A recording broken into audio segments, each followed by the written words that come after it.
É a vós, Senhor, que eu dirijo a minha prece, e de manhã já me escutais. Desde cedo eu me preparo para vós e permaneço à vossa espera. Graça e paz, cara amiga, caro amigo que acompanha diariamente a nossa meditação sobre a Palavra de Deus no Santo Evangelho, sobre a Palavra de Deus na Santa Liturgia, nesta terça-feira da 16ª semana do Tempo Comum.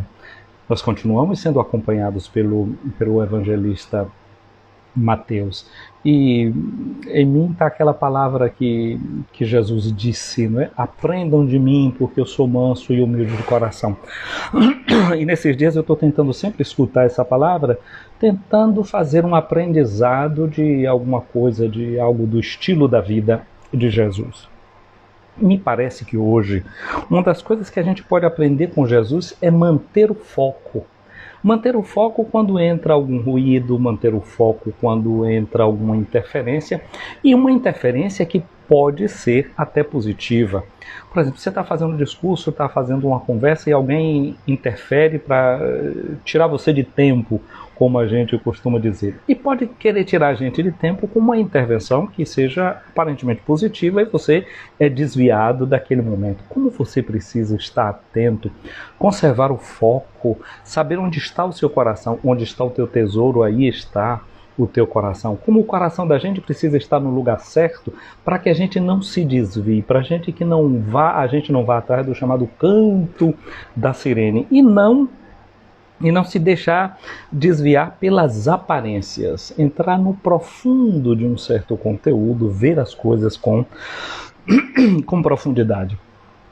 A cena concreta que nós vamos continuar vendo no dia de hoje é o Evangelho de Mateus, no capítulo 12, versículos de 46 a 50. Nós já lemos esse texto no sábado, nós estávamos num outro contexto litúrgico, que era o da celebração da memória de Nossa Senhora do Carmo. Então, essa foi sobre esta luz que eu meditei esse texto na semana passada. Agora nós estamos dentro de um outro contexto, estamos continuando a semana do tempo comum e eu gostaria de então pegar o fio, não é, dessa história. A primeira coisa é a gente ver no Evangelho de sábado que a gente não leu, o texto litúrgico falava de que os fariseus tinham tomado a decisão de matar Jesus.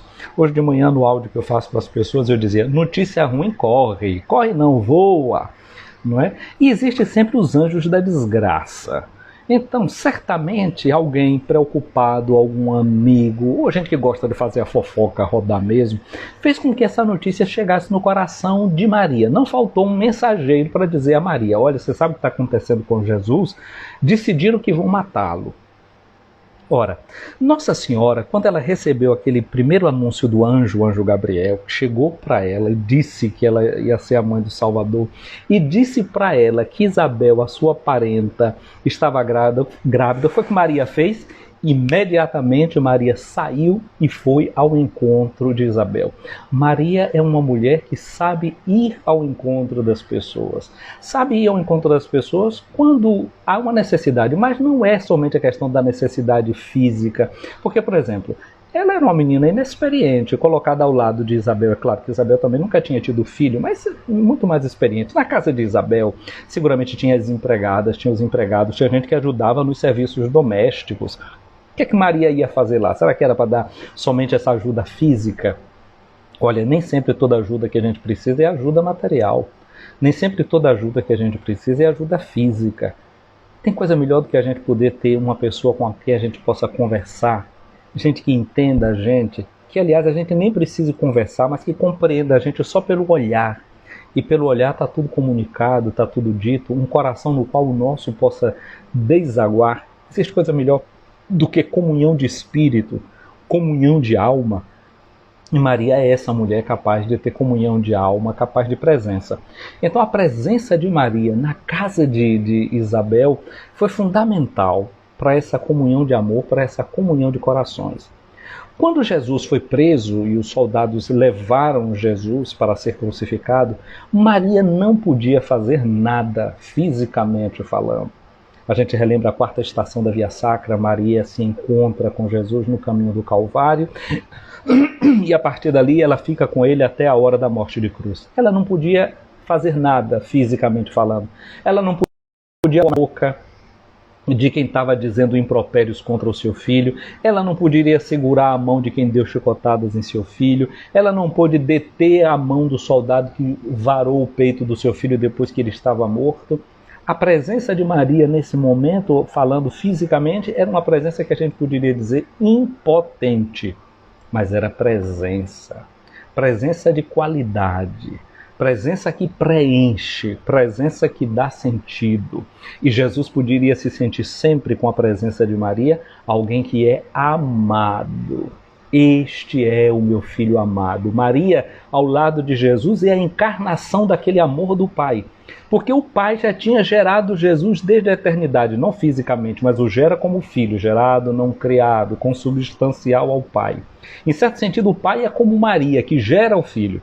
Depois, fisicamente falando, Maria é a única que tem essa relação histórica com Jesus de o ter gerado. Então, entre o Pai e Maria tem essa comunhão de geração. O Pai gera espiritualmente o Filho como Deus, eternamente.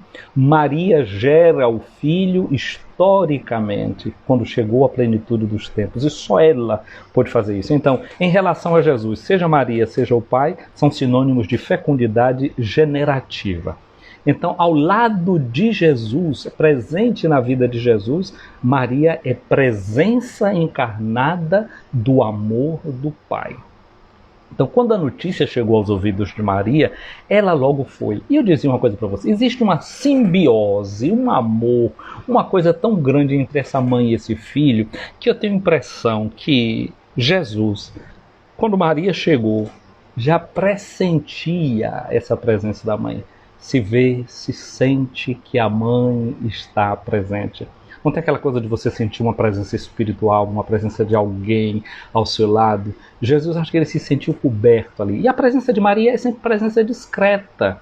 Ela não chega se apresentando, dizendo nada. Veja, nas bodas de Caná, ela foi convidada, chegou discretamente, percebeu o que faltava, não fez nenhum estardalhaço. Na hora certa, ela chegou perto de Jesus para dizer, eles não têm vinho.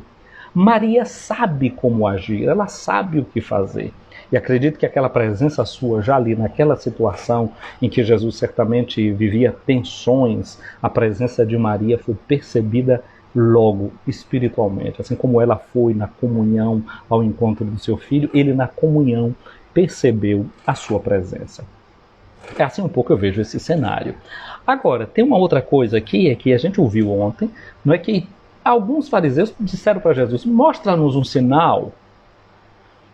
E eu fico pensando que talvez esse grupo aí, essas pessoas que foram pedir um sinal para Jesus, talvez fossem aqueles arrependidos. Talvez que a gente faz alguma coisa e se arrepende, na verdade, e fica tentando dar um jeito, tem tanta gente arrependida de tanta coisa que já fez, né?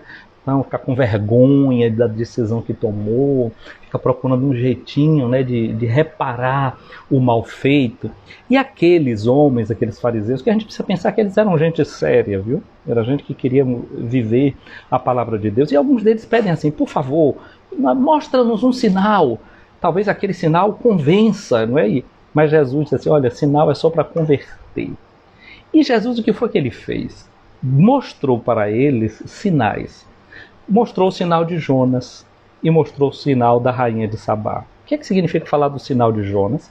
Significa falar que Deus foi misericordioso e que Deus foi bom com os pagãos, com gente que não pertencia a Israel. Quem pertence a Israel pela carne. Um judeu, o que é que faz? Ele é logo circuncidado, com 8 dias de nascido. Então, na carne, ao pertencer à carne de Israel. Não é? Então, pela carne a gente tem limite, não é? Eu pertenço a esse povo, se eu sou filho daquele, se eu sou filho daquela, e assim sucessivamente. Então, um pertencimento carnal ao povo de Israel. Jesus mostra que Deus não está limitado por esses vínculos carnais dos quais Israel se orgulha. E disse, olha aqui, ó, como Deus encontrou gente que seguisse a sua vontade, que fizesse a sua vontade entre os pagãos. Portanto, o Antigo Testamento, com essas histórias, mostra-nos como Deus é o Deus inclusivo. É o Deus que mostra que faz parte do seu povo, não quem pertence à carne a Israel, mas quem segue a sua vontade. E que aqueles pagãos lá lá de Nínive, eles foram capazes de se demonstrar como pertencentes a esse povo. Portanto, aqui a gente vai vendo que esse Deus que desde a eternidade gerou o seu Filho, é o Deus que gera também o seu povo desde sempre, já aí desde o Antigo Testamento, encontra o seu povo em todos os povos, em todas as raças, e não apenas dentro daquela religião formal, a lei de Israel. A mesma coisa ele mostra com o exemplo da rainha que vem do sul. Ela não, no exemplo de Jonas, é a escuta a profecia, no exemplo da rainha de Sabá, é a escuta da sabedoria. Esta mulher, então, Jonas é o modelo masculino, a rainha de Sabá é o modelo feminino, Deus sempre integra, não é? Mas sempre duas figuras pagãs.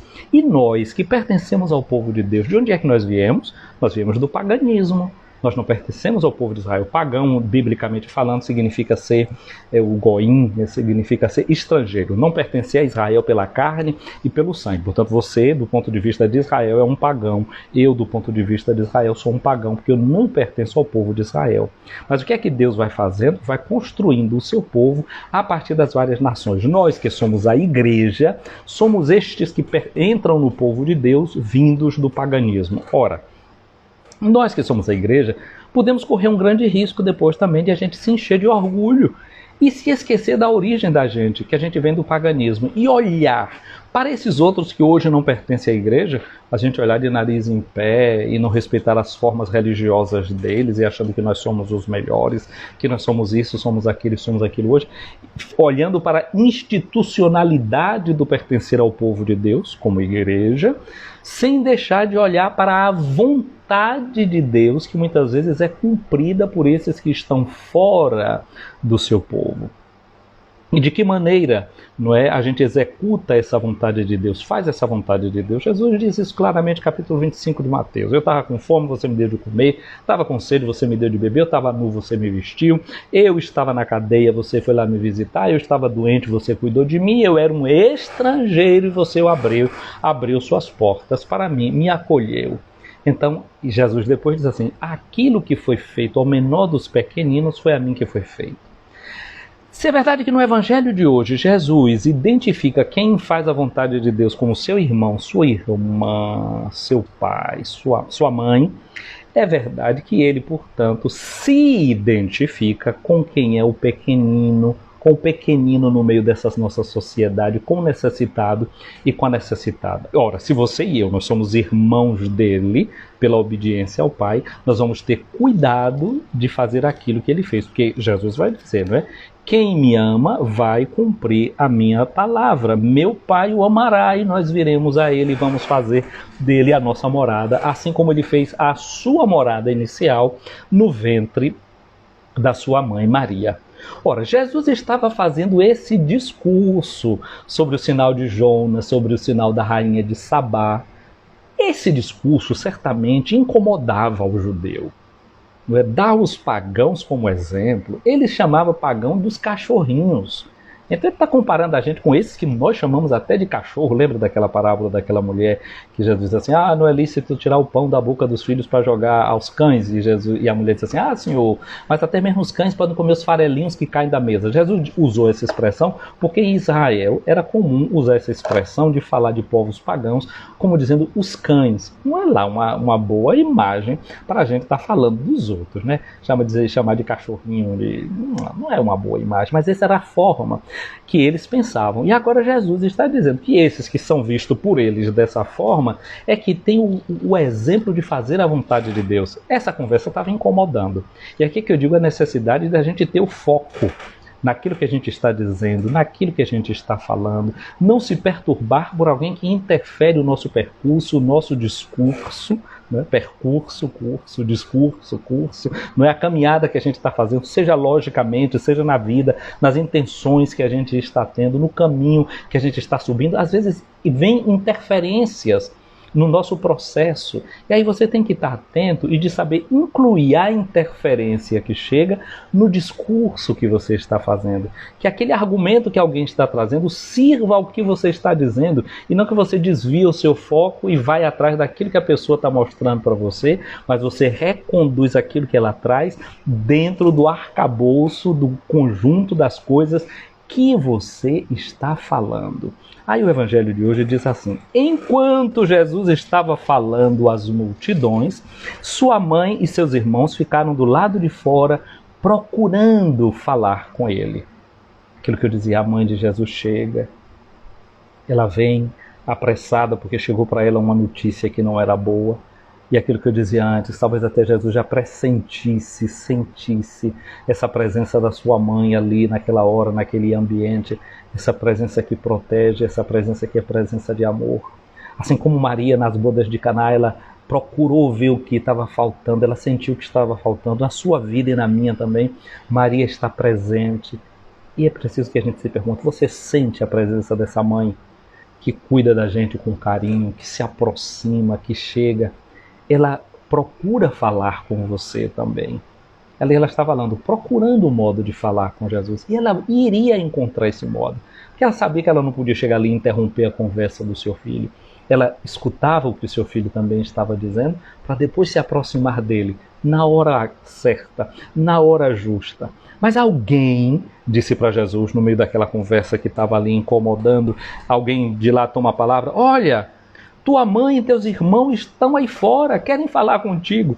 Aí eu disse assim, quase como dizendo assim, para com essa conversa, isso aí já está incomodando a gente. Lembra Paulo, quando entrou no Areópago, lá em Atenas, e ele estava falando da ressurreição, e ali algumas pessoas disseram para Paulo, pois olha, volta outro dia para falar de ressurreição para a gente, agora por hoje basta. E quase que para mim eu escuto essa palavra de alguém que está mostrando para a mãe de Jesus que estava ali como uma coisa para cortar aquela conversa, para acabar aquela conversa. Eles não estavam querendo se converter, não estavam querendo tanta mudança mesmo. E essa introdução da presença de Maria, né, que poderia levar Jesus pelo afeto a desviar o foco da sua conversa, que era o foco da necessidade que você tem, da necessidade que eu tenho. Porque às vezes é assim, né? Quando uma coisa está incomodando a gente desconversa, a gente tira a atenção daquela coisa. Mas a gente precisa ter atenção. A parte que não nos vai ser tirada deve ser a parte da escuta. E às vezes a palavra de Deus incomoda a gente. A palavra de Deus é uma presença que desestabiliza a gente. E nessa hora que a palavra de Deus desestabiliza, sim, a gente pode entrar em diálogo com Jesus, mas não fazendo Jesus querendo fazer com que Jesus olhe para outra coisa, para que ele deixe de dizer aquela sua palavra que eu necessito. Ao contrário, a gente deve entrar em diálogo com Jesus para pedir para ele: Jesus, ajuda-me a olhar para onde eu devo olhar, para que eu tenha o foco no lugar certo, para que a minha atenção se dirija para aquele lugar onde eu preciso.